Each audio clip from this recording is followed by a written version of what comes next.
오늘 부동산 대책 내용들 좀 보도록 할게요. 주택시장 안정대책, 관계부처 합동이라 해서 이 내용이 보도자료인 것 같습니다. 자, 저도 전달받은 내용 좀 볼 건데요.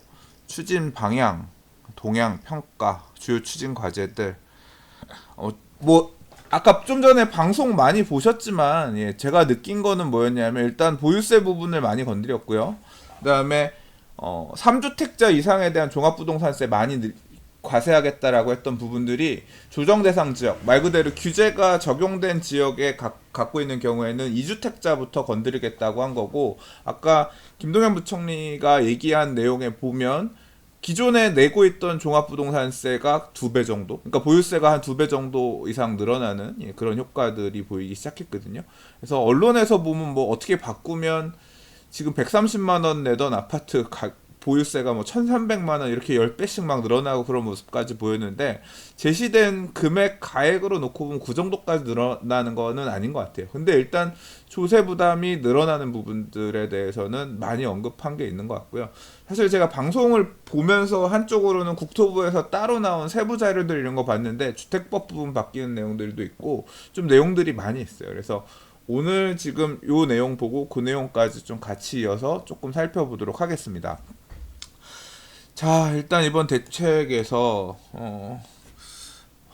참 뭐 집값이 많이 올랐다 그런 얘기고, 그거에 따라서 지금 방향성에 대해서 이 부분에서 얘기했네요. 추진 방향. 자, 투기 수요 근절, 맞춤형 대책, 실수요자 보호라고 해서 투기 수요 근절이라고 하는 거는 뭐 방송 보신 분들 아시겠지만 주로 뉘앙스가 어떤 거였냐면, 지금 투기 수요의 주체가 다주택자다, 거의 그쪽에 포인트를 맞추고 있는 것 같아요. 그러니까 최근에 집값 상승한 부분의 원인이 다주택자에게 있다라고 포인트를 잡아서 대책을 세운 것 같은데, 저는 조금 사실 동의할 수 없거든요. 왜냐하면 지금 다주택자들이 집을 더 사면서 집값이 오르고 있는 구조는 아니고, 다주택자들은 오히려 집을 팔거나 더 살 생각은 안 하고 소위 말하는 실수요자라든가 1주택자들이 똘똘한 채로 갈아타기 위해서 그러니까 마포에 있는 집을 팔고 강남에 있는 집을 더 비싸게 사러 가면서 집값 고가갱신하면서 거래량이 엄청나게 터지는 않지만 기존에 거래됐던 가격을 넘어서면서 그런 똘똘한 한 채에 따른 가격 상승이 지금 만들어지고 있는 시장이었던 거라고 저 개인적으로 생각하는데, 일단 대책은 뭐냐면 다주택자가 집을 더 사면 세금이 더 많이 나올 거기 때문에 지금 1주택자 또는 2주택자가 집을 더 사지 마세요라는 형태로 일단 대책은 지금 어떤 좀 큰 틀에서 투기 수요 근절에 따라서 다주택자가 종합부동산세를 더 내게끔 하고 보유세를 더 내게끔 하는 내용들은 그쪽으로 맞춰진 것 같아요. 그리고 아까 맞춤형 대책 같은 경우는 다른 형태로 설명하셨는데, 뭐 실수요자 보호도 포함되어 있다고 하는데, 일단은 전체적으로 증세의 목소리가 증세의 의지가 많이 담긴 그런 대책인 것 같고요.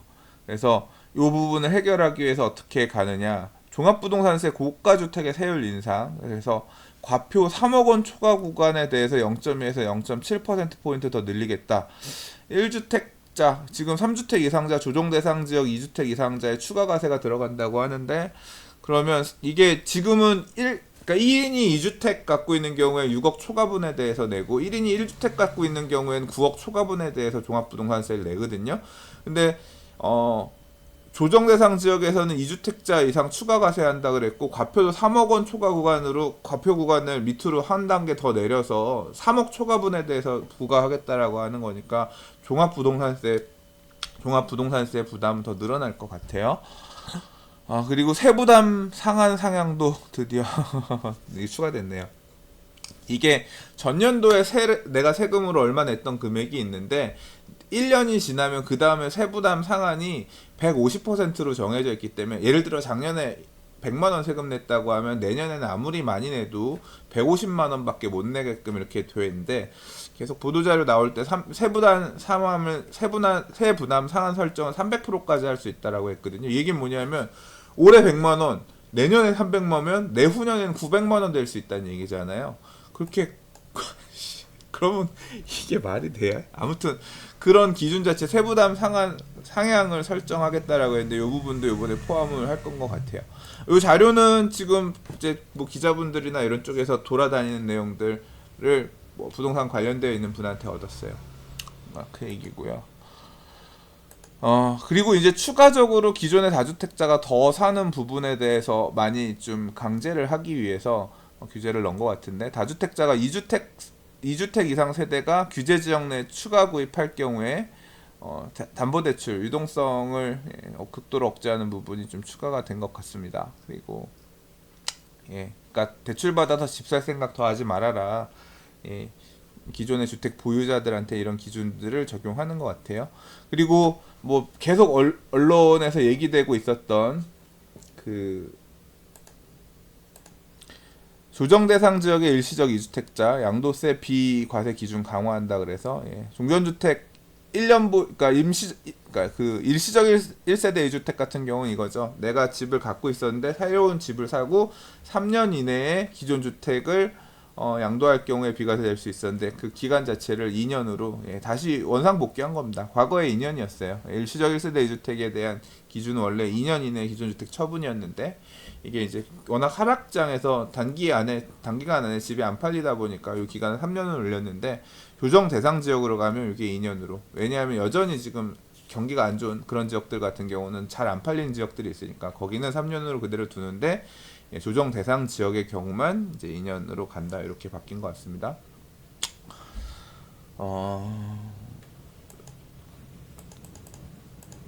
지금 루믹스님께서 뭐 지금 2주택 종부세의 세율 과표 구간 적용되는 부분이 어떻게 적용될 거냐, 두 개 주택이 다 조정 대상 이상일 경우에만 적용되냐, 어떤 거냐 질의를 하셨는데 아직 지금 여기에는 그 내용이 안 나왔으니까 좀 봐야 될 것 같고요. 주택 임대사업자에 대한 대출도 다 막았어요. 그래서 사업자 대출, 임대사업자 대출, 사업자 대출 같은 경우는 LTV 적용 따로 안 하고 그냥 알아서 해라라고 해서 실무에서 보면 80%까지 감정가의 80%까지 나가고 그랬었는데, 그래서 많이 그거 통해 가지고 신규 주택 구입하면서 대출 받아서 사셨었죠. 근데 그것도 마찬가지로 임대사업자 대출도 LTV 40%로 똑같이 막는다라고 했고요. 임대업 대출 용도 외에 유용하는 점검 강화하겠다라고 해서 이렇게 간 거고요. 2년 거주 요건은 그대로입니다. 3년으로 늘어난다는 얘기는 없었던 것 같아요. 자, 그러니까 1주택 비과세 요건에 있어서 거주 요건이 3년으로 늘어난다 이런 얘기도 있었는데 그 부분까지는 언급이 없었던 것 같습니다. 자, 그리고 그 다음에 조정 대상 지역 주택 취득 임대 등록 시 양도세 중과 종부세 과세.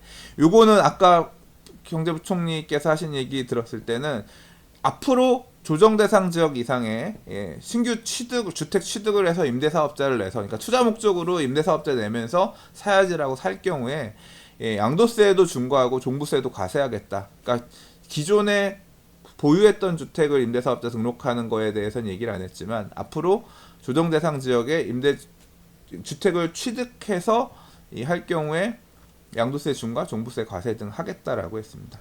자, 이 내용이 좀 포함이 되고요. 자, 그리고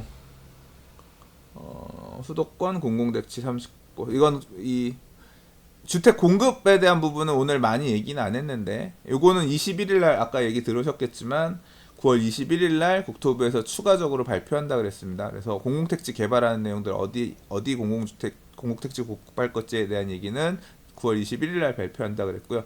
도심 내 규제 완화라 그랬는데 상업지역 주거비율, 준주거 용적률 상향 등을 통해 공급 확대, 이건 서울시가 얘기하고 있던 내용이었죠.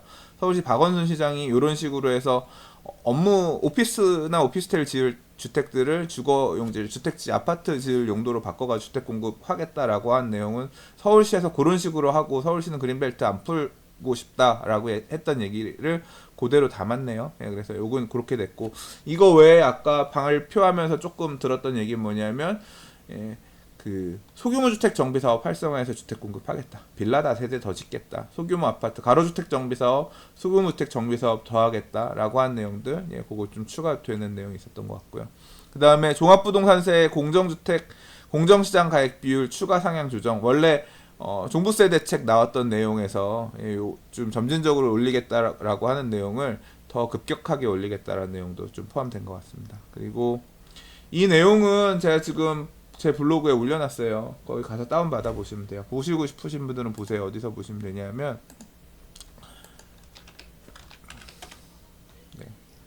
여기 부동산 대책 전문입니다. 저 부동산 블로그예요. 여기 부동산 검색해서 들어오시면 되는데 여기에 보시면 전문이라고 되어 있는 이 내용에 보면 첨부 파일의 요 네 번째 거, 부처라고 되어 있는 요거 받으시면 요 파일이 제가 지금 보고 있는 파일입니다. 요거 보시면 돼요.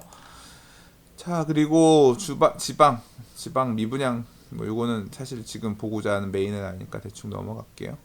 종합부동산세는 이거는 이제 입법을 해야 되는 내용인 것 같은데, 자, 3억 원 이하 3억 원에서 6억 원 사이, 요 내용이 좀 추가가 되나 봅니다. 3억 원 이하.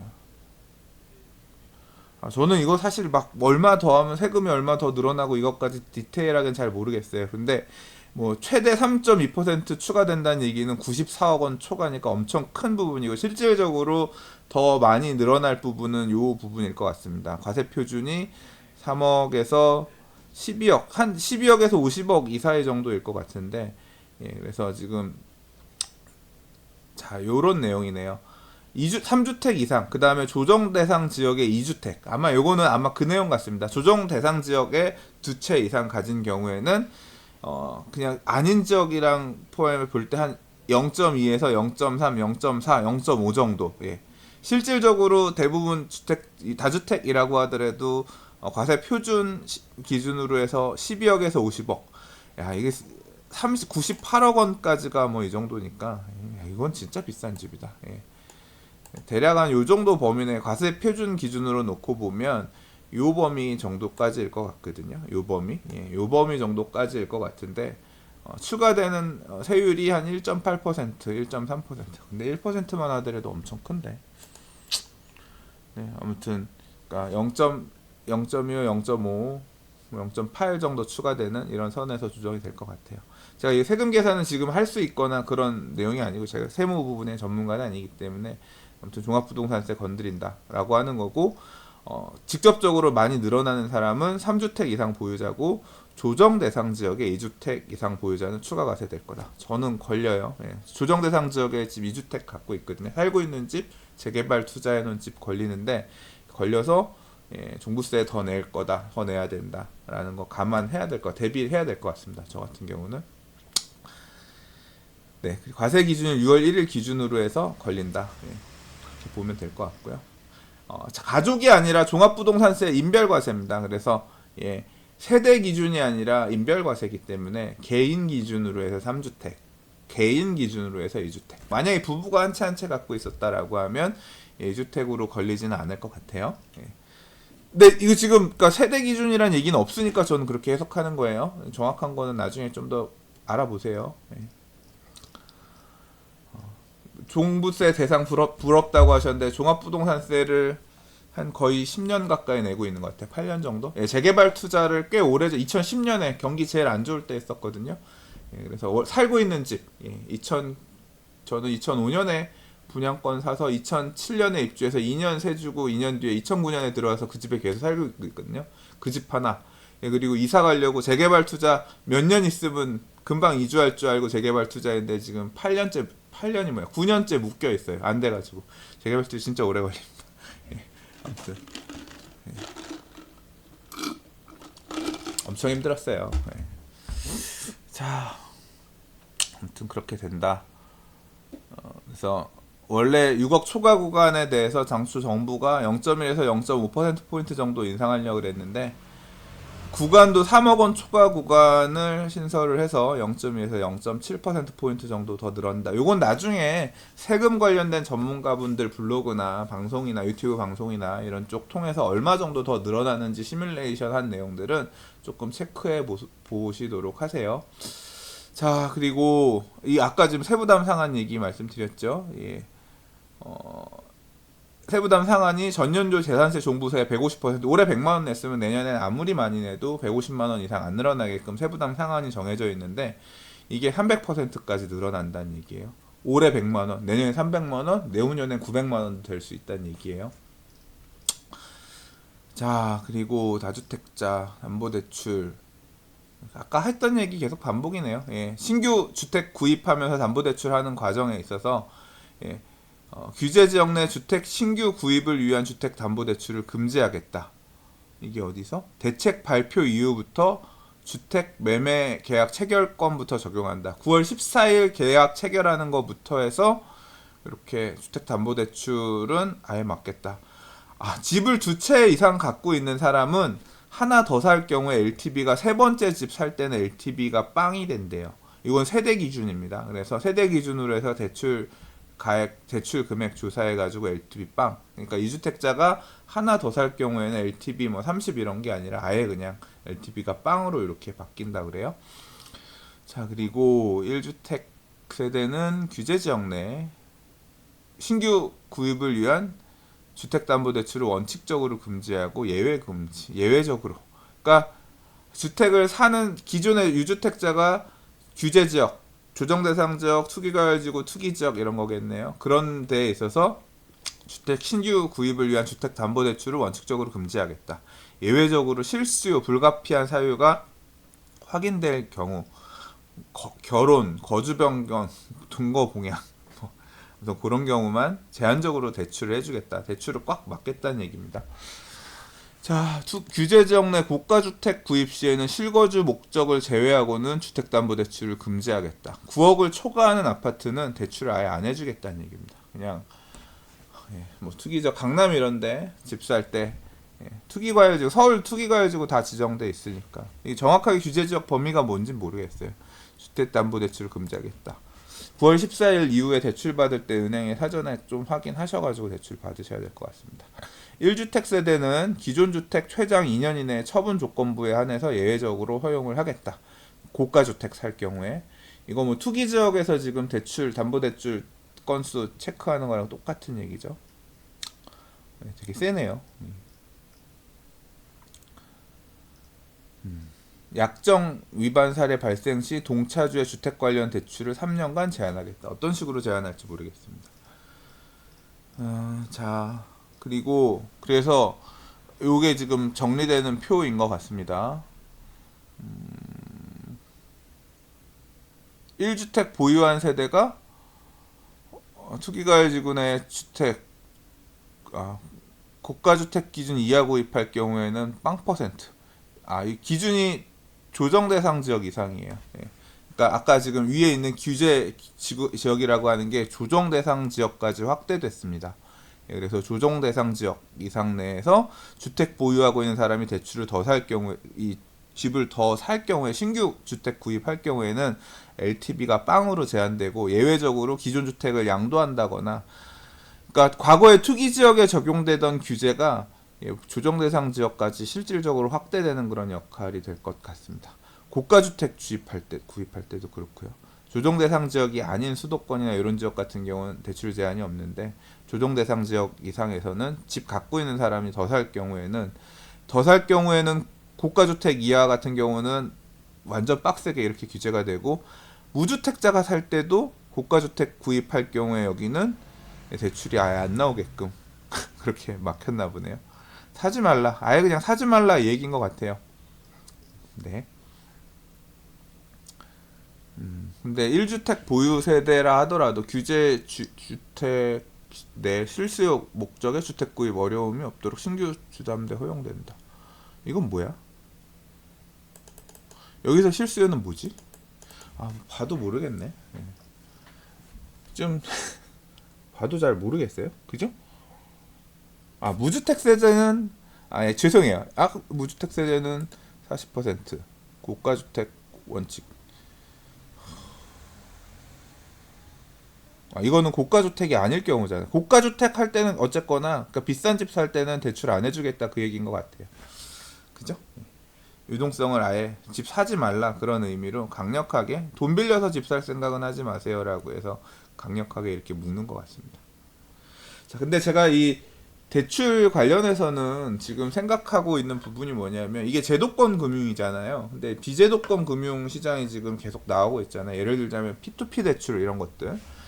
P2P 대출 이런 게 사실 지금 뭐 브릿지론 막 이런 거에서 시행 사업하는 이런 쪽으로 많이 가는데, 이런 식으로 기존의 금융권 대출이 꽉 막히게 되면 그런 P2P 대출이나 이런 데들이 갑자기 아파트 담보 대출 시장으로 치고 들어오면서 또 뭔가 어떤 물꼬를 만들고, 그 다음에 그렇게 들어오는 애들이 또 이제 그거에 또 추가적으로 규제가 들어가고 하는 형태로 또 시장이 또 변질될 가능성이 있을 것 같아요. P2P 부분이 이제 앞으로의 또 P2P라든가 저축은행 이런 제도권 금융 또는 금리가 높은 고금리 대출들 이런 데들이 어떤 식으로 시장에 들어오게 될지 좀 봐야 될 것 앞으로 좀 추가적으로 이슈가 될 부분인 것 같습니다. 뭐 지금 여기 보면 예외적으로 대출 받을 수 있는 기존 주택 처분 조건이라든가 뭐 이런 건데 나중에 이거 좀 잘 보세요. 그냥 보겠습니다. 생활 안정자금 목적의 주택담보대출.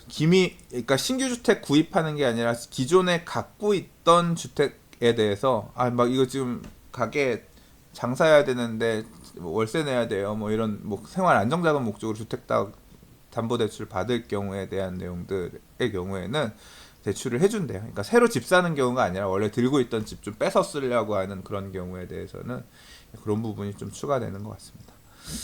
그래서 뭐 그런 경우에는 여전히 LTV라든가 2주택 이상, 그러니까 2주택 이상 세대는 기존에 있는 내용대로 가는 것 같아요. 예, 그렇게 해서 대출을 그런 경우에 대해서는 제한적으로 해준다라고 하는 것 같습니다. 자, 전세자금 보증 대출에 대해서도 건드렸는데요. 2주택 이상자 전세자금 대출에 대한 공적 보증 금지. 아까 이 얘기 맞아 했던 것 같아요. 그래서 그러니까 대출이 있건 없건 간에 기존의 주택을 보유한 사람이 전세자금 대출을 받을 경우에는 공적 보증을 금지한다는 얘기는 공공에서 보증하는 거 안 해주고 뭐 서울 보증이든 뭐 이런 민간 보증은 알아서 비싸게 보증료 내고 하시더라도 그것까지는 모르겠지만 공공에서는 전세자금 대출에서 다주택자, 2주택 이상자에 대해서는 전세자금 대출에 대해서 보증을 안 해주겠다라고 하고 있고요. 그 다음에 1주택자는 소득 봐가지고 합산 소득이 1억 원 이하인 경우에 부부 합산으로 소득 이하인 경우에는 보증을 해주겠다. 라고 하네요. 전세자금 대출에도 좀 태클들이 이렇게 들어가는 것 같습니다. 무주택자는 소득과 상관없이 공적 보증을 주겠다. 1주택자는 합산 소득이 1억 원 이하인 경우에 공적 보증이 들어가는 거가 안 되면 민간 쓰라는 얘기인 거고요. 무주택자는 소득하고 상관없이 주택금융공사나 하고해서 보증을 해주겠다. 이렇게 정리가 되네요. 전세자금 대출권에 대해서 그리고 금융회사가 주기적으로 실거주하고 있는지 주택 추후에 만약에 이거 전세자금 대출 받아놓고 추후에 집 사면 지금 들어가 있는 대출 회수하겠다는 얘기인 거죠. 이거 받아서 쓰고 나서 집 사거나 하지 말라 이런 얘기인 것 같습니다. 2주택 이상 보유 시 공적 전세 보증 연장을 제한하겠다. 기존에 나가던 것까지는 실거주 안 하면 전세 대출 회수하고 만약에 주택을 보유하는 상황이 되거나 이제 뭐 변화가 생기게 되면 전세 연장하거나 할 때 연장 제한하고서 빼겠다 그런 얘기인 것 같습니다. 그래서 전세자금 대출을 활용해서 대출을 사용하시려고 하는 분들에는 영향을 끼칠 것 같고요. 사실 지금 재개발, 재건축, 특히 재건축 사업 이주할 때 이주비가 LTV 제한 때문에 한도 이주비 제한이 걸려가지고 안 나가는 사례들 같은 경우에 이 전세자금 대출 활용해가지고 이주비 형태로 좀 유용해서 돌리고 있는 그런 분들이 계신데 요거 걸리면 아마 그 이주비 지급하는 부분들에서도 다 막힐 것 같아요. 좀 머리 아파질 것 같습니다. 어떻게 건드릴지 싶었는데 딱 보면 그렇죠. 무주택자는 그냥 허그 보증이 나가는데 근데 그게 있네요. 생각해 보니까 허그 보증 안 하고 그런 경우에는 민간 보증 쓰면 또 기회는 민간 보증 써서 움직이면 갈 수는 있을 것 같다는 생각은 듭니다. 아마 그런 빠져나갈 구멍들은 좀 찾지 않을까 생각되네요. 그리고 1주택자 특례를 실수요자 중심으로 개편한다라고 한 내용 다음 부분 볼게요. 고가 1주택자 장기보유 특별공제 요건을 강화하겠다.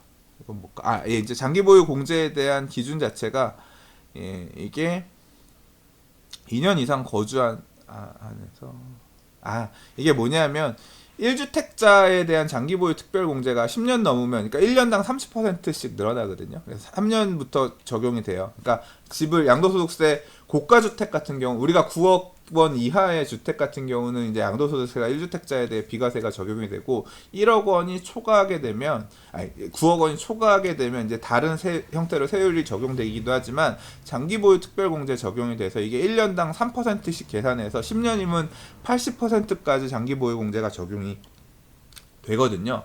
근데 실제 그 집에 거주하지 않은 형태로 해서 10년 보유했다라고 하면 장기 보유 공제를 80% 공제를 안 해주고 2년 이상은 거주해야만 될 수 있게끔, 만약에 2년 미만 거주했으면 장기 보유 공제를 15년이 지나야 최대 30% 되게끔 바꾼다는 얘기입니다. 혜택을. 그러니까 거주 요건을 무조건 갖춰서 실수요자들만 비과세 요건을, 그 장기 보유 공제에 대한 혜택을 적용할 수 있게끔 거주해서 살라 이거죠. 이거 받게 되면 아마 그냥 들어가서, 만약에 요거 이제 걸리면 2년은 거주하고 파시는 그런 형태로 가지 않을까 싶겠네요. 요 날짜는 안 나왔습니다. 적용 시기가 2000 어쩌고 저쩌고 양도부터 적용해라 그랬으니까 빠졌는데 아마 2019년 1월 1일 이후 양도분부터 적용 이렇게 가지 않을까요? 법 개정을 해야 되니까. 그렇게 볼 것 같고요.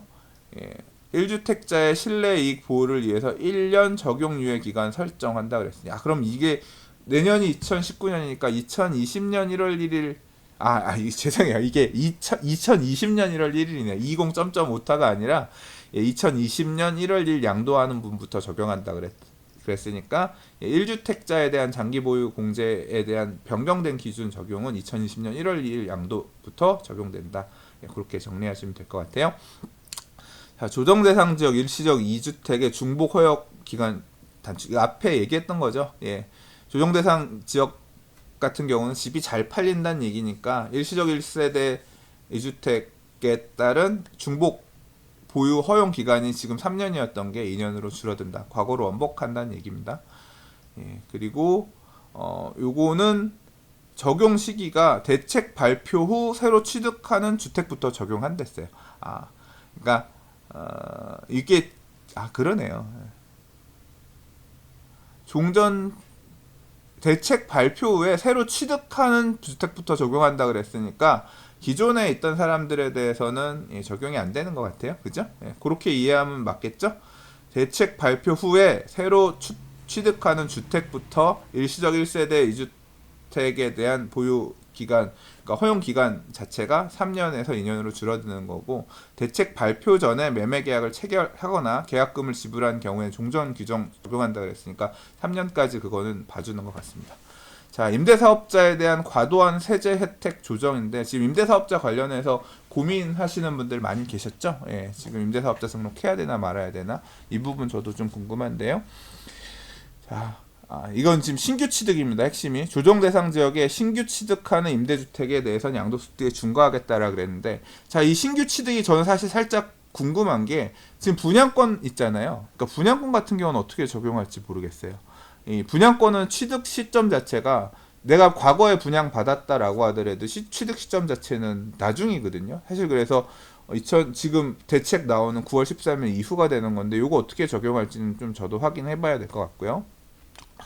조정 대상 지역 다주택자가 8년 장기 임대 주택 등록할 경우에 기존의 양도세 중과 제외했는데 6억 원, 수도권 6억 원 이하 있잖아요. 근데 이제 1주택 이상자가 조정 대상 지역에 새로 취득한 주택을 임대 등록 시에도 양도세 중과하겠다. 2주택 10%, 3주택 20%. 그러니까 임대사업자 등록하든 말든 혜택을 배제하겠다는 거니까, 임대사업자 등록하면서 집을 더 살 생각하지 말아라, 그 얘기죠. 이 얘기는.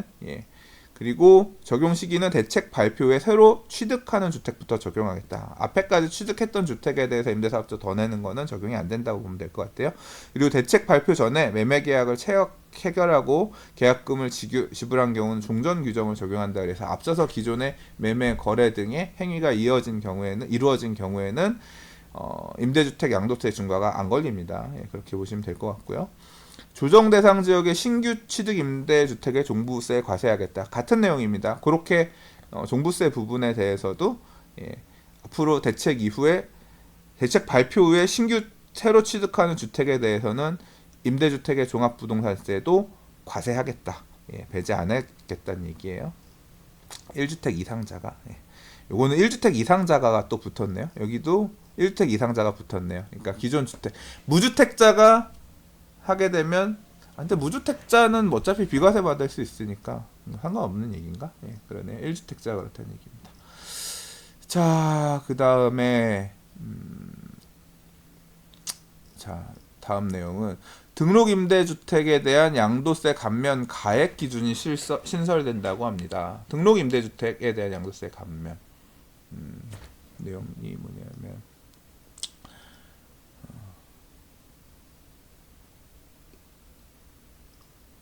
등록 임대주택 양도세 감면의 요건으로서 주택 가액 기준이 신설이 돼서 임대 개시 시 수도권 6억 원, 그 다음 비수도권 3억 원 이하에 한해서 적용이 되고 대책 발표 후에 새로 취득하는 주택부터 적용한다. 이것도 마찬가지로 그건 것 같아요. 양도소득세 감면해 좀 전에 이제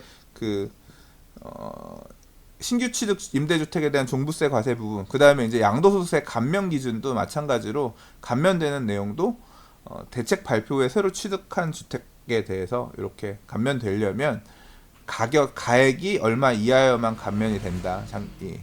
지금 그 내용들이 추가가 됩니다. 양도세 10년 이상 임대할 경우에 양도세 100% 면제가 된다거나 장기 보유 공제가 적용에 따라서 양도세 감면되는 부분도 마찬가지로 이 가액의 조건에 맞아야만 된다. 아무나 다 못 해주겠다. 더 사지 말아라. 이런 식으로 가는 것 같아요.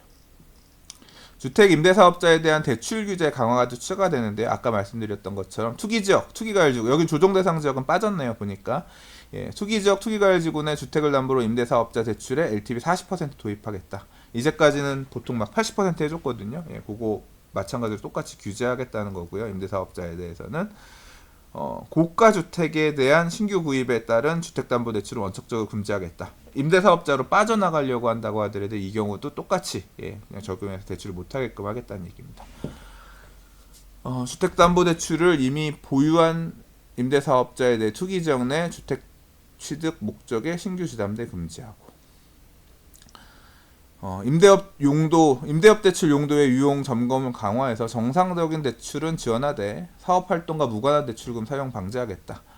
건당 1억 원 초과 또는 동일인당 5억 원 초과 시에 아무튼 임대사업자 대출 나간 것들도 가액이랑 제대로 쓰고 있는지 계속 확인하겠다라는 얘기인 거고, 만약에 이게 부당 사용된 부분이 있으면 대출 제한도 하겠다, 그런 얘기입니다. 그리고 이 내용 한번 볼게요. 맨날 많이 얘기 나오는 내용 중에 그 내용이 있었잖아요. 실거래가 신고기간이 너무 길다. 60일 이내에 신고하는 내용 너무 길다라고 했잖아요. 단축한다는 얘기 드디어 포함되네요. 실거래 신고기간 단축해서 계약 후 60일 이내였던 게 30일 이내로 줄어든다고 합니다. 그리고 부동산 거래계약 무효, 취소, 해제 시에 신고 의무를 부여하는 등 제도 개선하겠다라고 했어요. 그러니까 60일 이내 신고할 게 30일 이내로 앞당겨질 거고요. 만약에 실거래가 신고한 내용 중에 계약이 해제되면 해제했기 때문에 이 내용 아닙니다라는 것도 신고해야 되는 의무가 부여되는 형태로 부동산 실거래가 신고에 관한 법률도 개정된다고 합니다.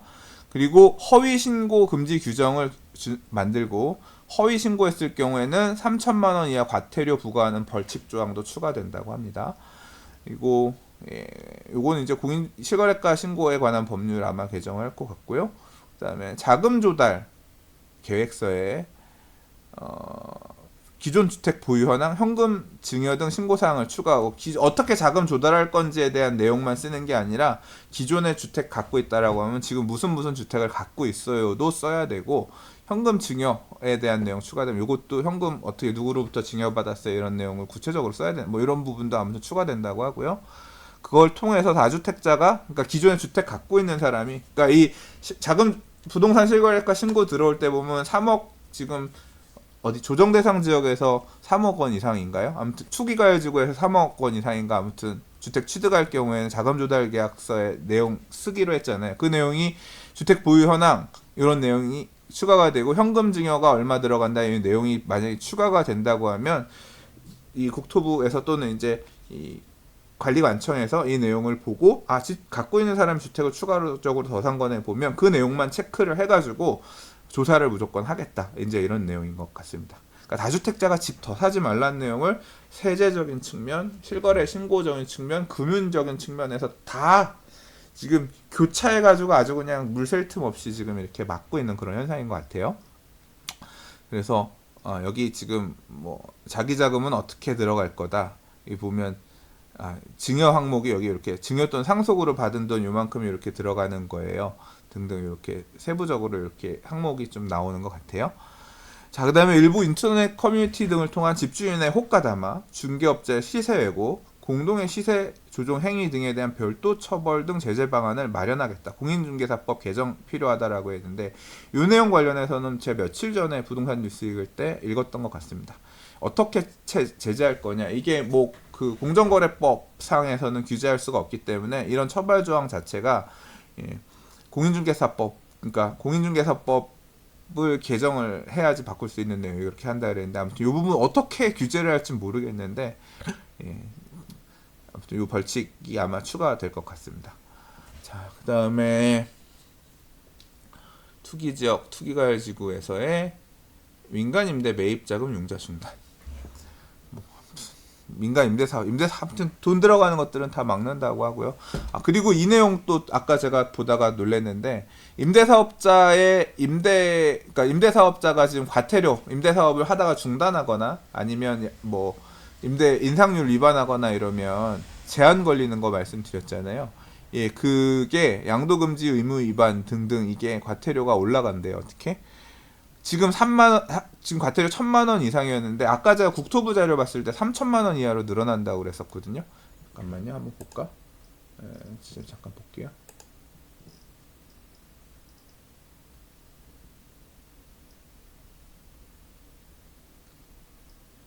제가 이 첨부한 자료에 보면 그 내용이 좀 더 구체적으로 잘 나와 있어요. 국토부 자료에 좀 더 첨부한 자료에 잘 나와 있는데요. 잠깐만요. 요 내용 제가 아까 어디서 봤지?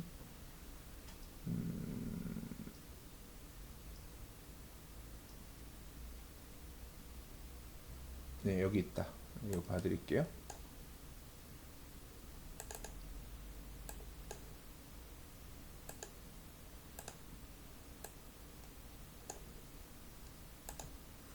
예, 지금 아까 요 내용에 보면 지금 우리 국토부 부분 보고 있는 게 요거죠. 예, 그리고 아니다. 죄송해요. 잘못 봤어요. 예, 거래 신고 금지 규정이고 임대사업자 관련된 내용은 아니네요. 임대사업자 등록 임대. 예. 3,000만 원만 보고 내용을 잘못 봤어요. 근데 아무튼 3,000만 원 금액은 아닌 거고. 예. 지금 의무 위반, 양도금지 의무 위반 등 임대조건 위반 등 임대사업자가 위반하게 되면 과태료가 아무튼 올라갈 거다. 얼마인지는 정확하게 모르겠어요. 그렇게 보시면 될 것 같고 점검을 계속 하겠다. 그리고 임대사업자에 대한 RTI 규제 수준 등을 통해서 대출도 계속 관리하겠다. 임대업 대출의 건전성도 계속 보겠다. 이런 내용이 좀 포함됐고요. 그다음에 분양시장 관련된 내용도 포함이 됐는데요. 부정청약자에 대한 공급 계약 취소를 의무화하고 무주택자에 대한 청약 당첨 기회를 확대하고 무주택 요건 강화하고 이거는 국토부 자료 나중에 따로 보는 게 더 정확할 것 같습니다. 분양권, 입주권 소유자, 매수자는 그리고 입주권을 소유하거나 매수한 사람 주택 소유로 간주해서 무주택 볼 때 기준은 이거는 주택법 청약에 관한 내용 바꿀 것 같아요. 그거 따라서 분양권, 입주권 소유자도 또는 매수자도 주택 소유로 간주해서 이 내용 바꾼다 그랬고요. 아까 이거 기자분이 질문하셨던 내용이 요건 것 같습니다. 추첨제로 청약 당첨자 선정할 경우에 무주택자 우선 추첨하겠다? 내용이 뭔지 정확하게 모르겠네요. 수도권 분양가 상한제 주택에 대해서 전매 제한 기간을 확대하고 거주 의무 기간을 설정하겠다. 예, 아무튼 청약 제도 관련해서 무주택에 대한 혜택을 늘리는 대신에 이렇게 전매 제한 등 거래 제한들 강화하는 것 같고요. 거주 요건도 더 강화되는 것 같고요. 그다음에 공공 분양주택 수분양제에 따라 전매 제한 기간 내 예외적으로 전매가 허용되는 경우에 사업 시행자에게 환매 의무를 부여하겠다. 예, 그러니까 팔 거면 사업 시행자 말 그대로 집 지었던 시행자한테 환매를 무조건 하게끔 이렇게 의무를 부여하지 시장에서 다른 매도자한테 팔 수 없게끔 그 얘기인 것 같습니다. 이게 뭐냐면 공공분양주택 같은 경우도 원래 분양권 전매가 안 되지만 뭐 질병, 취업 등등 이유로 해외 이민 등등의 이유로 인해서 예외적으로 전매할 수 있는 그런 예외 규정이 있거든요. 이제 그거에 따라서 팔고 나가는 사람들도 있는데 그러면 이제 프리미엄 제대로 받고 막 팔고 나갈 수도 있잖아요. 그것도 못하게 막겠다는 거예요. 누가 살아? 사업 시행자 니네가 대신 살아. 그래서 좀 공공성을 좀 부여하려고 하는 것 같아요. 환매 가격은 최초 공급 가격에 1년 만기 전기예금 이자율을 적용한 가격 적용이라 그랬으니까 그러니까 이거는 프리미엄 시세가 프리미엄 받고 팔란 얘기가 아니라 그냥 금융비용 정도만 더 받고 사업 시행자한테 팔라 그 얘기인 것 같습니다. 자 그리고 청약 업무의 청약 시스템 운영 기관을 공공기관으로 변경하겠다. 네. 그러니까 이거 뭐 불법, 그러니까 이 청약제도 관련해서 불법들 발생하고 이런 부분 때문에 이건 정확하게 제가 이런 실무를 잘 모르기 때문에 예, 뭐 아무튼 공공에서 개입해가지고 청약제도도 관리를 해라 이런 얘기인 것 같습니다. 분양가 상한제 적용 전매 제한 기간이 바뀌는 내용이고요. 그리고 공급에 대한 부분은 나중에 다시 볼게요. 예, 이거는 저희 9월 21일 날 다시 발표한다 그랬으니까 그때 보도록 하고요. 도심 내 공급 활성화 이거 아까 얘기했던 얘기죠. 예. 그러니까 서울시랑 얘기해가지고 용적률 상향하거나 아니면 주거비율 변경하는 형태로 해서 주택지 도심 내 공급 활성화하겠다는 얘기고 소규모 정비 사업 활성화를 통해서 예, 주택 공급하겠다. 뭐 가로주택 정비 사업, 자유주택 정비 사업 등을 통해서 주택 짓겠다는 얘기인 것 같고요. 조세 네. 뭐 대충 이런 내용인 것 같습니다. 그래서 대충 이제 부동산 대책들 얼추 다 전체적으로 봤네요. 종부세 늘어나는 부분들.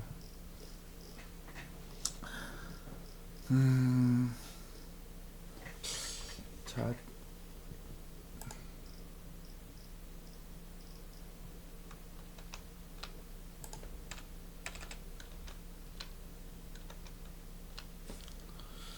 뭐 어떻게 느껴지시나요?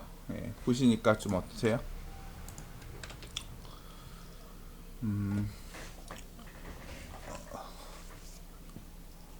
저는 사실 좀 겁나고, 그러니까 아까 제일 지금 되게 충격적이었던 거는 왜냐하면 계속 정부가 이제까지 얘기했던 내용 중에서 주택 가격 비율을 현실화하겠다 그랬거든요. 집값 올라간 부분은 그대로 시가 반영을 해서 쭉 올리게 되면 일단 가액 자체가 되게 늘어나는 부분도 되게 크고요. 집 값이 주택 공시 가격이 올라간 부분이 반영되는 것도 되게 크고 그걸 갖다가 사실 이제까지 막아주는, 그러니까 세금이 급격하게, 보유세가 급격하게 늘어나는 것을 막아주는 안전장치가 어떻게 보면 전년도 세금, 재산세, 종부세 기준으로 해서 150% 이내에서 넘어날 수 없게끔 이렇게 되어 있는 부분이 어떻게 보면 보유세가 급격하게 증가하는 부분을 막아주는 안전장치였는데 이걸 300%로 풀어주고 시가 반영 높게 해주고 공정주택 시장 가액 비율 높이게 되면 보유세가 되게 급격하게 올라갈 수 있는 판이 열리는 거거든요. 그래서 그렇게 이 세부담 측면에서 다주택자가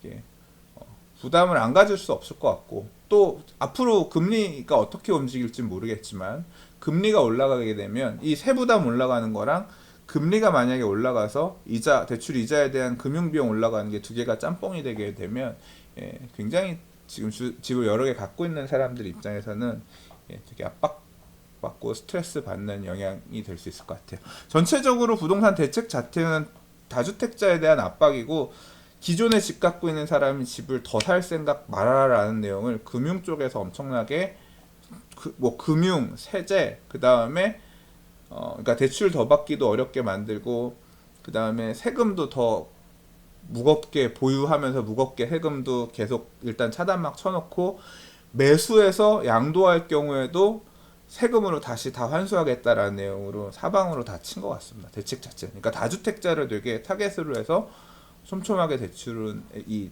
규제는 만든 그런 대책이 아닌가 생각돼요. 자 이제 다른 분들은 어떤 식으로 판단하실지 모르겠는데 저도 지금 아까 내용 전혀 모르는 상태에서 아까 그 발표하는 내용 같이 보고 그 다음에 지금 페이퍼 잠깐 이렇게 급격하게 막 본 거거든요. 저도 조금 이 페이퍼를 다시 한번 보고 생각을 좀 해봐야 될 것 같습니다.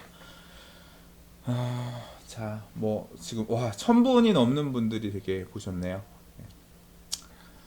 자, 뭐 대충 오늘 방송은 요 정도까지 하도록 하고요. 요 정도까지 하도록 하고 1주택자들에 대한 세부담 증가분 이런 것도 없을 수는 없을 것 같아요. 왜냐하면 세부담이 증가하는 부분은 어떻게 똑같이 수반은 될 것 같긴 하고요. 그러나 좀 다주택자에 대한 부분들이 더 많이 반영되지 않았나 이렇게 생각이 되고요. 각자들 이제 계산기 두드려가면서 어떻게 대응해야 될지에 대해서 좀 생각들을 해보셔야 될 것 같습니다. 전세자금 대출 막은 부분들, 이제 금융 부분도 진짜 타이트하게 다 막으려고 막은 것 같고, 어떻게 시장에서는 또 민간에서는 대응할지도 좀 봐야 될 것 같고요.